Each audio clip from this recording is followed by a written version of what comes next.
Hi guys, welcome to my mini vlog. YouTube లో చూసిన, Instagram లో చూసిన ఈ బాయిల్డ్ ఎగ్ ఆమ్లెట్ ట్రెండింగ్ లో ఉంది కదండి. మరి ఇంత ట్రెండింగ్ లో ఉన్నప్పుడు మనం చేయకుండా ఉంటామా? ఒకసారి చేసుకొని తిని చూద్దాం ఎలా ఉంటుందో టేస్ట్ అని చెప్పేసి నేను కూడా చేశాను. టేస్ట్ ఎలా ఉందో వీడియో లాస్ట్ లో చెప్తాను.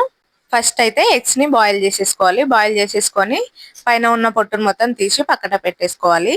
తర్వాత స్టవ్ పైన ఇలా లోతుగా ఉన్న ప్యాన్ తీసుకోండి. నా దగ్గర చిన్నగా ఉంది, మీ దగ్గర కొంచెం పెద్ద సైజు ఉంటే తీసుకోండి. టర్న్ చేసుకోవడానికి చాలా ఇబ్బంది అవుతుంది. ప్యాన్ లో కొద్దిగా ఆయిల్ వేసుకొని బాయిల్డ్ ఎగ్ వేసేసుకొని ఎగ్స్ ని ఇలా బీట్ చేసేసుకొని వేసుకోవాలి. తర్వాత సన్నగా కట్ చేసిన ఆనియన్స్, అలాగే కొద్దిగా సాల్ట్, కొద్దిగా కారం పొడి, అలాగే సన్నగా కట్ చేసిన కొత్తిమీరను వేసుకోవాలి. ఇలా కింద కొంచెం మంచి ఫ్రై అయిన తర్వాత ఇలా స్లోగా టర్న్ చేసేసుకోవాలి. ఈ టర్న్ చేసుకోవడమే పెద్ద టాస్క్ అండి. ఇంకా టూ సైడ్స్ కూడా మంచిగా ఫ్రై చేసేసుకొని తీసేసుకోవడమే, అంతే అండి. ఎంతో టేస్టీ అయినా ఈజీ అయినా బాయిల్డ్ ఎగ్ ఆమ్లెట్ రెడీ.